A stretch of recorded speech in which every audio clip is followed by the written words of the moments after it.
Well, if you're struggling with anxiety, just try to be present. Just try to be present and, really notice those feelings and notice those emotions. Okay, that doesn't do anything.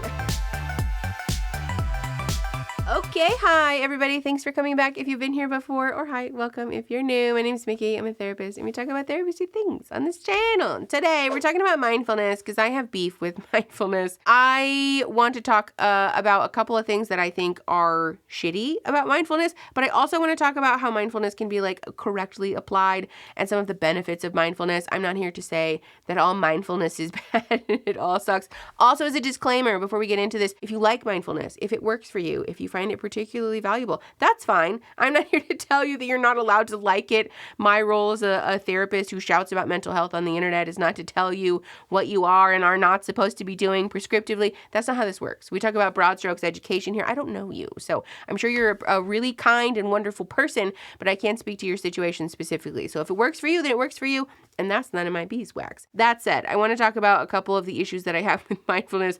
First and foremost, that mindfulness makes people feel like a failure a lot of the time, particularly people who are inattentive or have ADHD. This comes up a lot. What?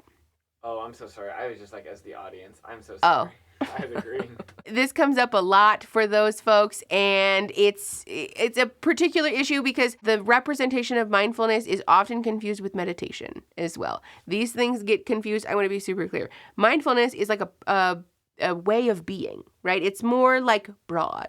It's kind of like theory, whereas meditation is the practice. That's the thing where you sit down.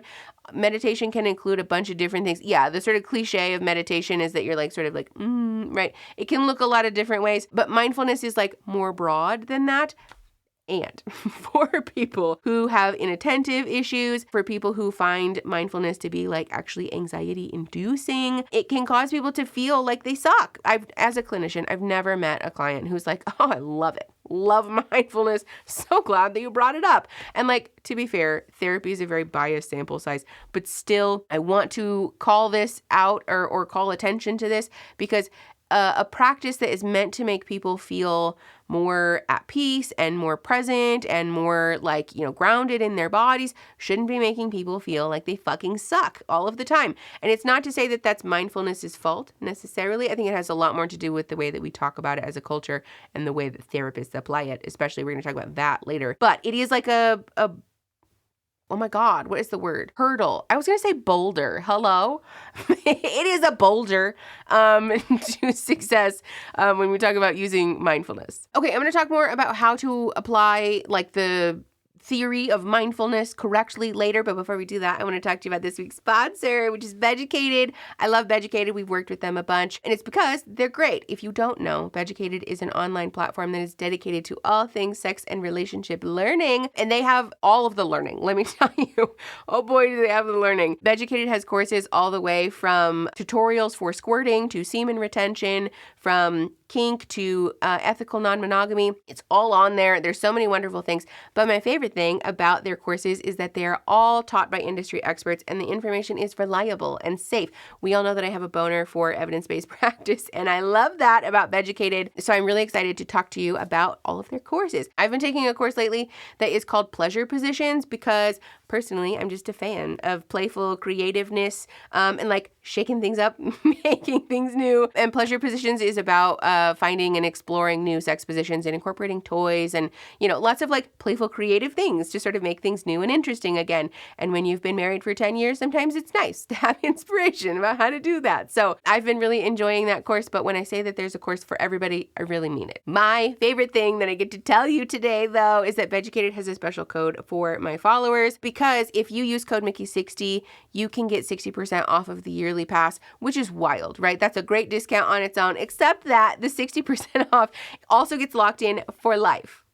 I'm so excited about this. It's a special code that they're giving my followers for Black Friday. So it's active for the month of November only.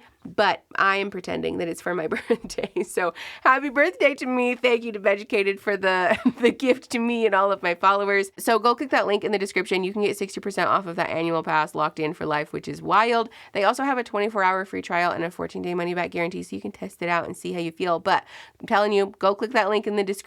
Get yourself some self-love for 60% off. And thank you to Beducated for sponsoring this week's video. Let's go ahead and hop back in. Okay, the next thing that I have beef with is that mindfulness can actually make people's symptoms worse. Not all people's, to be clear, but people with particular diagnoses. The diagnoses that are particularly important to pay attention to here are anxiety and OCD especially, and also certain types of trauma.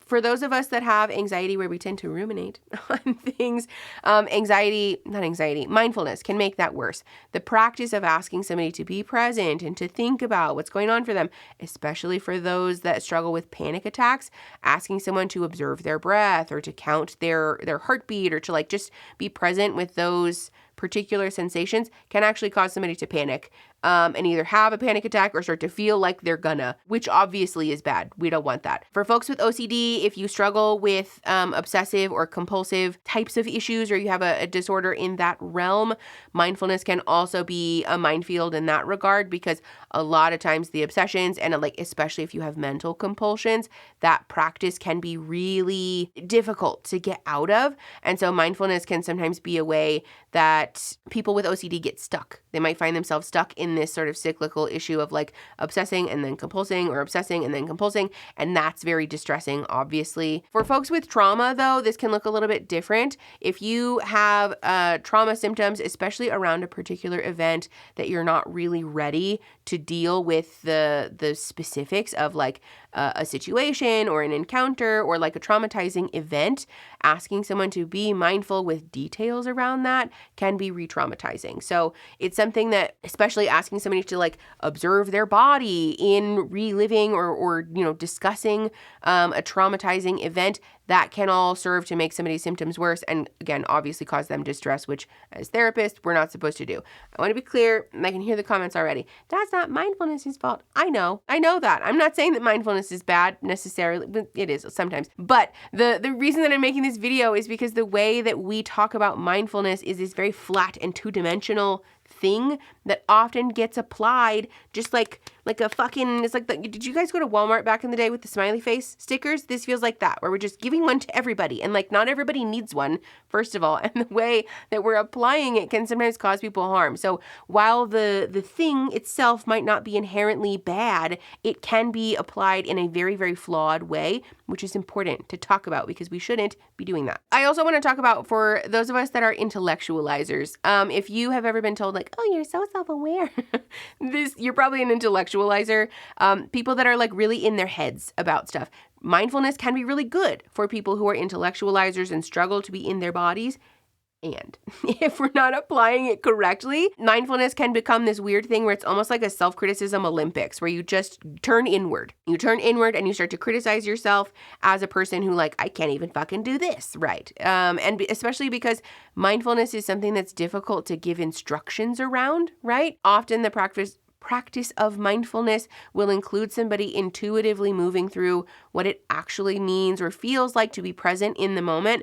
Because if I, as a clinician, am like, okay, now be present in this moment. Now be present in this moment. You're not being present in your moment. You're listening to my instructions. And so it's a difficult thing to quantify. And for those of us that are like needing instructions around something, it can be difficult to do. The learning curve around it can feel a little bit difficult at first. And so this is one of those things where, especially for clients who don't express when they're feeling that self-criticism or that shame wound come up, then they just get locked in this cycle of feeling like I fucking suck at this thing. And maybe if I just keep doing the thing that my therapist has asked me to do, it will eventually get better, right? Which is not true. That's not true. If we're applying it incorrectly, or somebody is just not well suited for the intervention, we might be asking them to repeatedly engage in something that is just further fingering their trauma or shame wound and just like making it bigger. That's obviously flawed and not helpful. It's really, really important as clinicians that we be doing the rule in and rule out thing.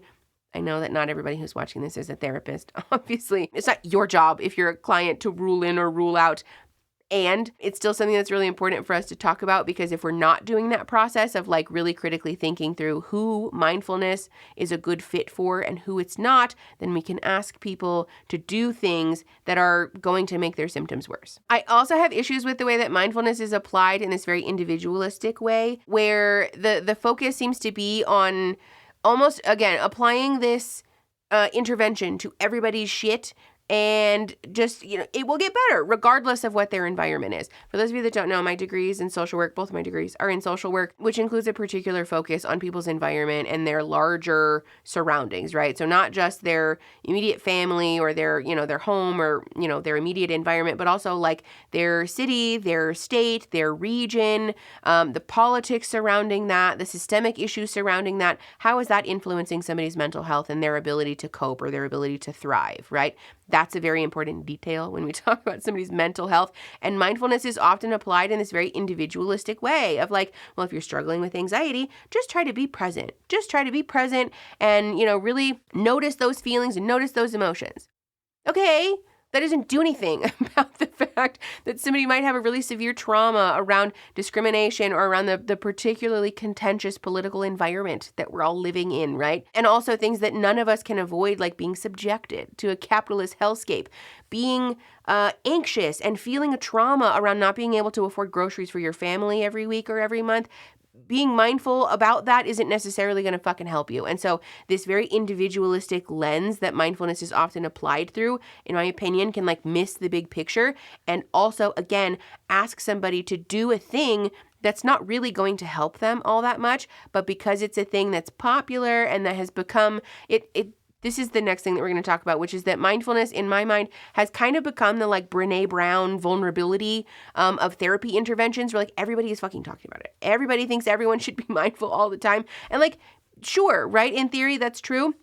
And in a way, it has become this intervention that, again, just gets slapped on everybody's treatment plans because surely it couldn't do anything bad, right? And like, no, it can. Actually, it can do bad things, and we should be thinking critically about when we're actually applying that to our clients, when people are being asked to engage with an intervention like this, because it is not going to be helpful in all circumstances. Along with that, we talked about this in the CBT video. A lot of you didn't like the CBT video. That's fine. But we talked about my issues with the way that CBT often just sort of is like the de facto modality for new therapists, for inexperienced therapists, for like very green folks in the mental health field, because it's a very manualized, very checklist-y modality sometimes that is very evidence-based. And so I want to be super clear. I want to super clear. We just talked about how I love an evidence-based practice. It's very important. It's critically important in the psychotherapy space that evidence-based practice be the industry standard in order to prevent people from being harmed,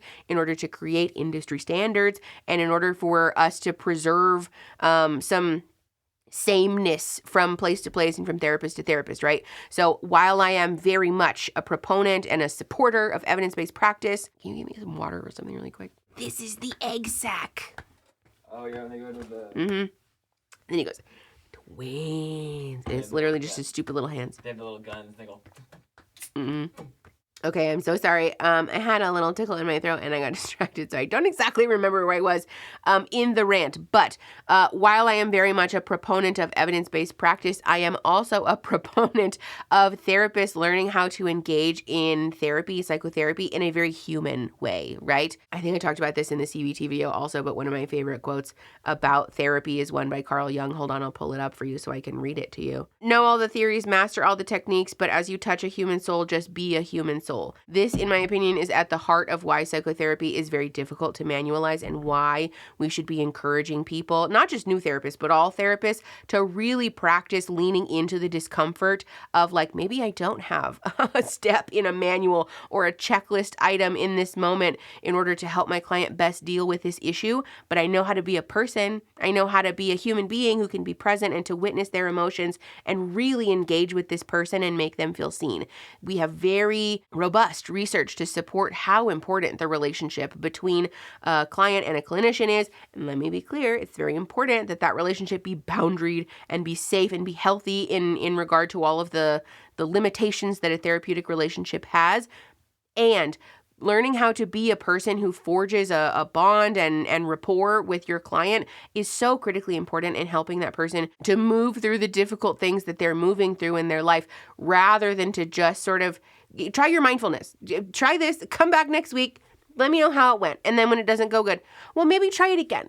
Try it again. That's not helpful, right? Not all people are going to be well suited for this intervention. And so, first of all, it's really important that we rule in and rule out like we talked about, but also that sometimes our desire to lean towards evidence-based practice causes us to lean away from our clients. And that's not very humanistic in my mind. And that can become a problem that causes clients to feel like a number in a case file rather than people who are being cared for by somebody who has the credentials and the training to really care for them appropriately. It's also really important at this point, I think, to bring up the fact that therapy is often one of the first places that people will experience what healthy boundaries look like and what it feels like to have your no respected, right? What it feels like to have somebody see your emotions and like sit with them and be present with them and want to talk about them.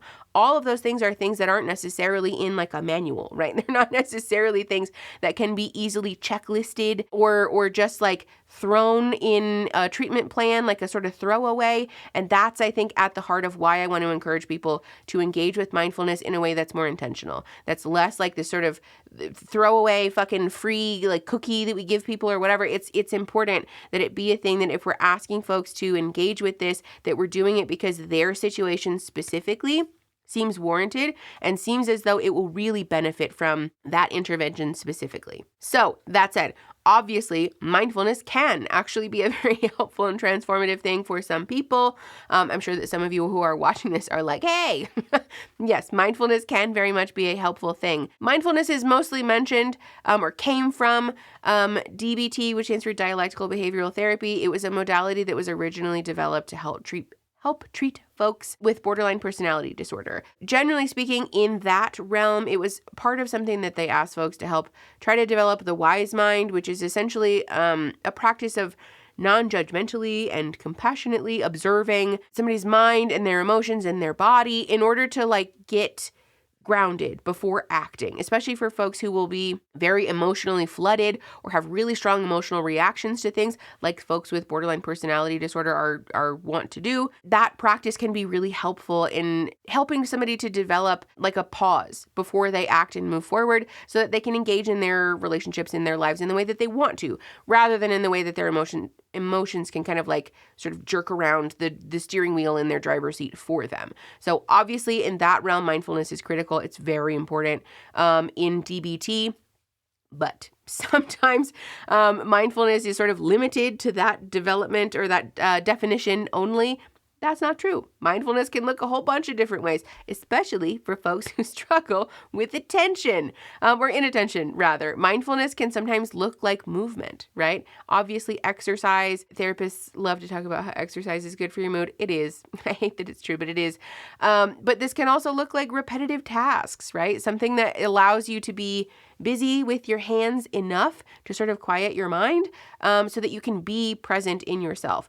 Along with that, mindfulness is also often going to include checking out of our phones or technology or screens generally. All of the ways that we find common portals to disassociate, those are things we obviously want to steer away from in mindfulness. And so especially for folks with inattention, sometimes this can just look like giving your mind the space to wander, very much in a restraint collapse kind of way. If you're not familiar, we did a whole bunch of videos about ADHD. I'll put those up there if you're curious about that. Sometimes that practice allows you to be mindful and to be grounded in your body instead of trying to force yourself to pay attention to things. But this can also look like journaling. It can look like prayer. It can look like singing or, engaging in like creating music in some way. All of those things can be considered mindfulness. And so it's really important that we have like an expansive definition of the thing rather than this like very limited, again, sometimes often I would say confused with meditation definition of how to be present with oneself. Along with that, I know that I've already harped on this a bunch, but I do just want to be clear. It's really important that if we're going to try mindfulness,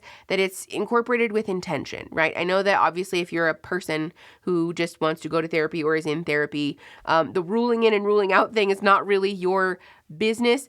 And I want to encourage you, especially if you do have a therapist and you're interested in mindfulness, to talk with them about whether you're well suited for it, whether it's something that can actually help you, or whether there is a risk there that it might exacerbate your symptoms or make you feel worse. I know that going to therapy is not a privilege that all people have access to, especially in this country. And so that might not be accessible to everyone, but still, even just being aware that OCD, especially particular types of anxiety, panic disorder, chief among them, and trauma that we haven't fully integrated or that we're not really settled with yet, that those are going to be risk factors. And so we want to be super, super careful about engaging with that and be ready to sort of like pull the ripcord in case you need to. There's no shame in trying something and being like, you know what, actually this sucks. I'm going to try something else. That's very human and very normal, especially because, like I said, this is not a one-size-fits-all thing. While, the mindfulness apps that want you to pay $12.99 a month would love to have you think that, that's not always the case. And so it's sometimes a thing that will be helpful for a time and then it's not, or it might not be helpful at all. All of those things are perfectly neutral and okay. And I want to encourage people to know, especially that if mindfulness just doesn't fucking work for you, that you're okay. That's allowed. You don't have to like mindfulness. There are so many other things that can help people be grounded in their bodies and to integrate like somatic experiencing into their trauma processing or anxiety soothing, right? There are so many things that are available to folks to help deal with those things. And you're not limited to mindfulness and meditation and that's it. That's it. I know that everyone's going to have big feelings probably about this video, and that's fine. If you have feelings about it, let me know. I'm always happy to engage with y'all in the comments or for y'all to be engaging with each other. Be nice. Please. This community, generally speaking, is really good at being kind and respectful to one another, so please do that. But that said, if you like the video, you can like the video. You can also subscribe. We do also have a lovely Discord server where we do stuff like this, where we just chit-chat about different mental health things. And if you want to join that, you can click the link in our description for our Patreon or our channel memberships. We'd love to have you come hang out. And then you can share the video. So share the video to help the channel grow and to help each other grow. And I'll see you guys next Saturday. Okay, bye.